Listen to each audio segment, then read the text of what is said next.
Hello and welcome FPL managers. Game week আর কয়েক ঘন্টা পরেই শুরু হতে যাচ্ছে, আজকেই ডেডলাইন। সো আমরা এই জন্য এসেছি আমাদের team of the week game week 12 এর জন্য। আর অফকোর্স গেম উইক 12 করার আগে আমরা যেটা করব যে আমরা আমাদের গেম উইক 11 এ আমাদের যে টিম অফ দ্য উইকটা ছিল সেটা কেমন পারফর্ম করেছে সেটা আমরা দেখে নিব। বাট সেটা দেখার আগে আমার সাথে অফকোর্স আছেন হলো পারভেজ আর Pranoy. Welcome Parvez and Pranoy. Right. Good to Thank you. and I think we had a very good week. So let's see the score for the last game week.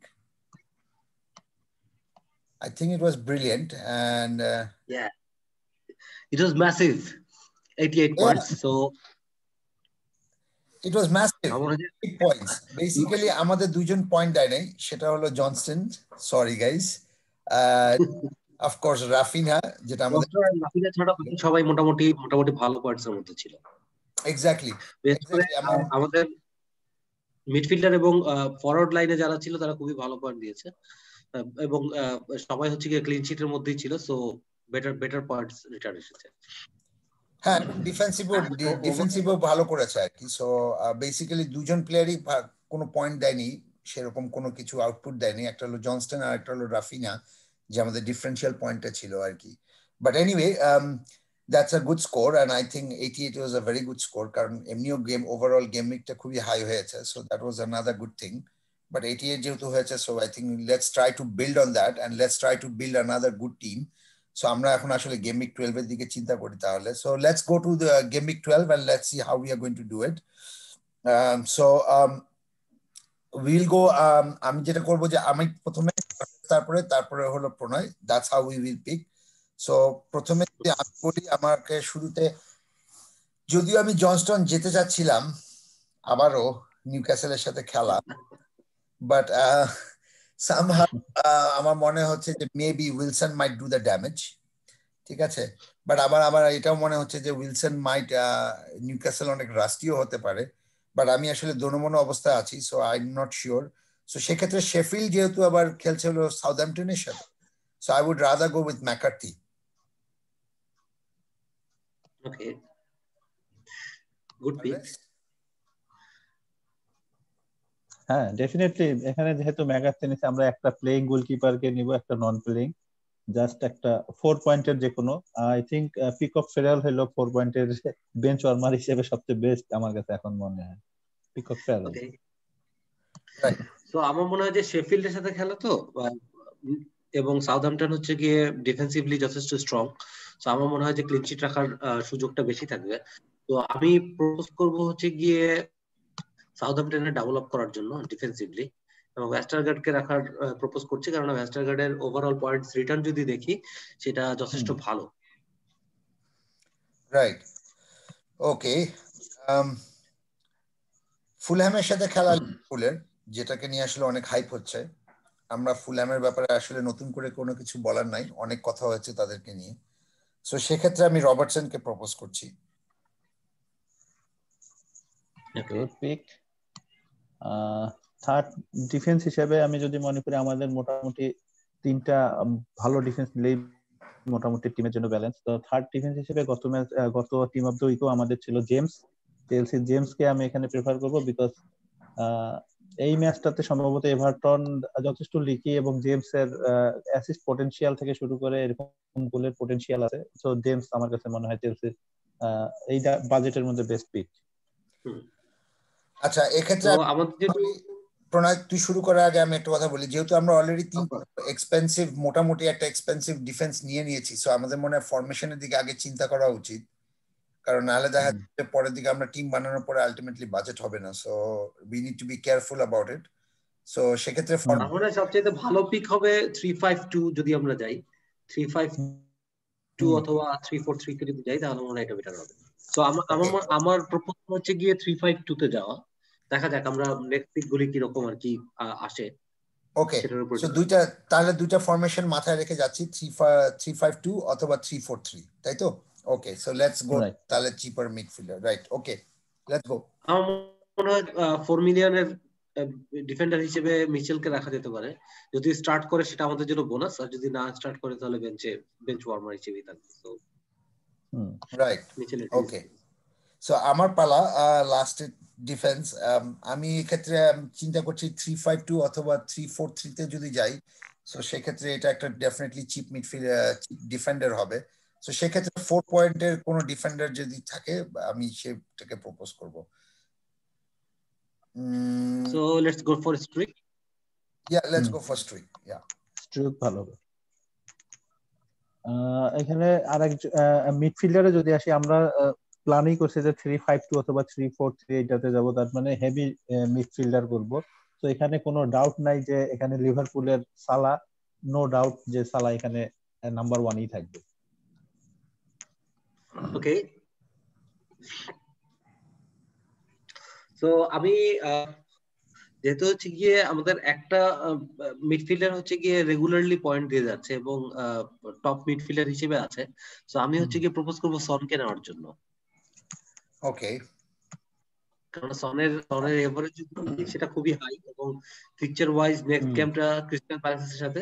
Crystal palace যদিও ডিফেন্সিভ টিম এবং attack করার জন্য খুব একটা বেশি চেষ্টাও করে না, সো আমার মনে হয় কাউন্টার অ্যাটাকে সনের পসিবিলিটি বেটার হবে স্কোরের। আমি এখানে একটা কথা বলতে চাই, সেটা হলো যে আমার মনে হয় এই গেমটা একটু কেজি হবে এবং এখানে আসলে সন আর কেনের জন্য একটু ডিসঅ্যাডভান্টেজ এই কারণে যে তারা সিট ব্যাক ডিফেন্সিভ যেহেতু ক্রিস্টাল প্যালেস, তো সেক্ষেত্রে একটু কঠিন হবে। বাট সামহাউ এখানে যেটা হবে যে সেটা হলো যে Tottenham will find a way, and if Tottenham does find a way, then they will still so সেটা ঠিক আছে।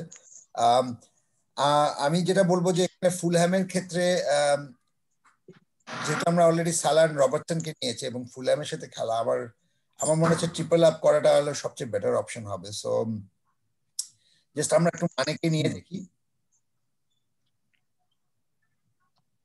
ওকে, এখন যেহেতু আমরা 4 জন মিডফিল্ডার অথবা 5 জন মিডফিল্ডার নিয়ে খেলবো কিনা এটা আমরা আসলে ফরমেশনে পরে বুঝতে পারবো। এই মুহূর্তে আমার কাছে যে মিডফিল্ডারটার কথা মাথায় আসতেছে সেটা হলো লিস্টারের মেডিসন। সে ডিফারেন্সিয়াল এবং তার সাথে খেলা আছে অবশ্য তার এই খেলাটা ব্রাইটনের সাথে। ব্রাইটন যথেষ্ট লিকি ডিফেন্স, ব্রাইটন অ্যাটাকিং এ তারা খুব ভালো, বাট তারা গোল খাচ্ছে।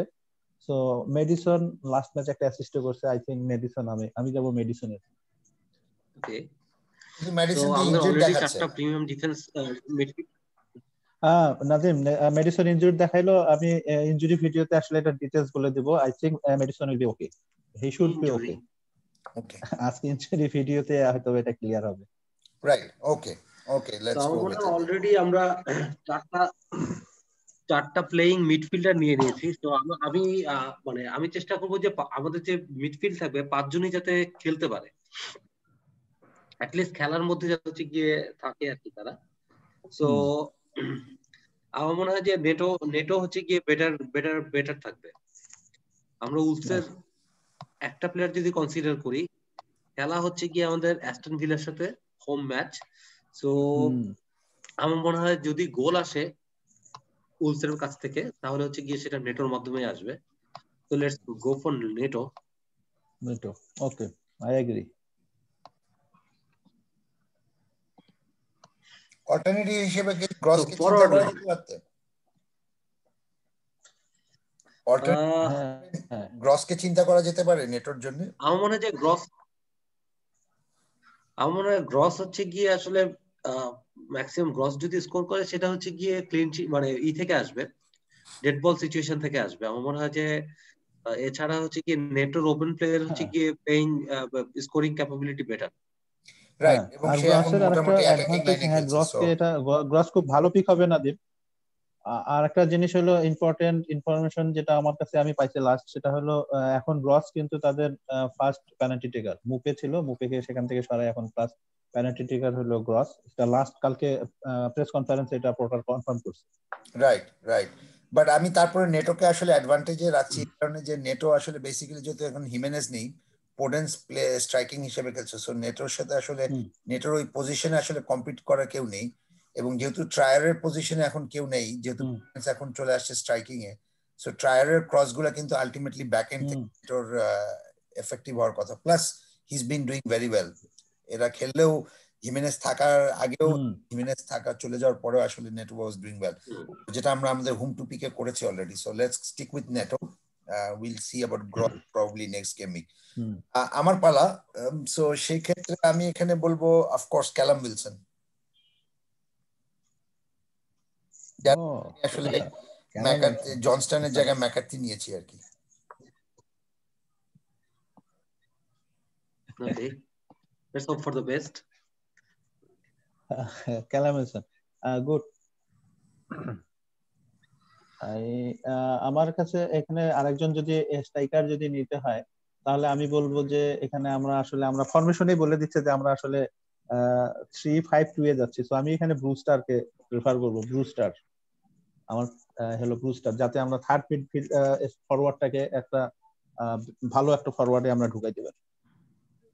কত বাজেট থাকে? ওকে, আমাদের 8.4 মিলিয়ন বাজেট এখন পর্যন্ত আনস্পেন্ড আছে।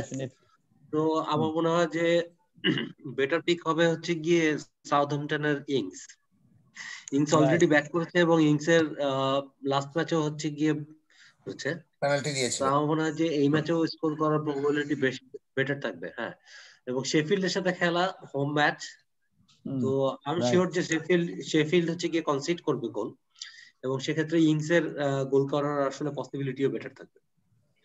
He looks hungry. I agree, completely agree. Ings looks very hungry. Like আমার মনে হয় যে ফরমেশন ডেসপারেট যেটা একটা মানুষের সিচুয়েশন হয়, সেরকম মনে হয় ইংস কে। Right right. Okay, captain. আমার অবভিয়াস ক্যাপ্টেন আমি, বাট তোদের আগে শুনে নেই। Mo Salah. I am Mo Salah. Of course, Mo Salah. Mo Salah. Okay, we all agree on Mo Salah. Yes, Salah. Okay, Mo Salah. Okay. Vice captain অবশ্যই, vice captain কিন্তু captain নামে মানে কিন্তু definitely vice captain. ঠিক আছে, মানে vice captain সালাহ যদি miss out করে তাহলে হচ্ছে কি মানে vice captain, Salah is captain and মানে vice captain. Okay, so prediction time. So last time prediction আমি দিচ্ছিলাম, কারণ আমি বলছিলাম যে পারভেজের এবারে রাইট হবে। আমি বলছিলাম যে পারভেজেরটা রাইট। এটা একটা ভালো প্রেডিকশন ছিল, এবং পারভেজ আলটিমেটলি এবার জিতছে। আমরা অলরেডি, আমাদের জন্য কিন্তু অলরেডি 1-1-1। সো এখন আমরা মোটামুটি সবাই পয়েন্ট করে আসি আর কি। সো এটা আসলে রেকর্ড রাখা উচিত, ঠিক আছে? সিজন শেষে দেখবো যে কার প্রেডিকশন কয়টা রাইট হয়েছে আর কি, এটা আসলে রেকর্ড রাখা উচিত। সো অলরেডি আমাদের স্কোর 1-1। I'll start. আমি বলবো এই গেমকে we will get 70 points.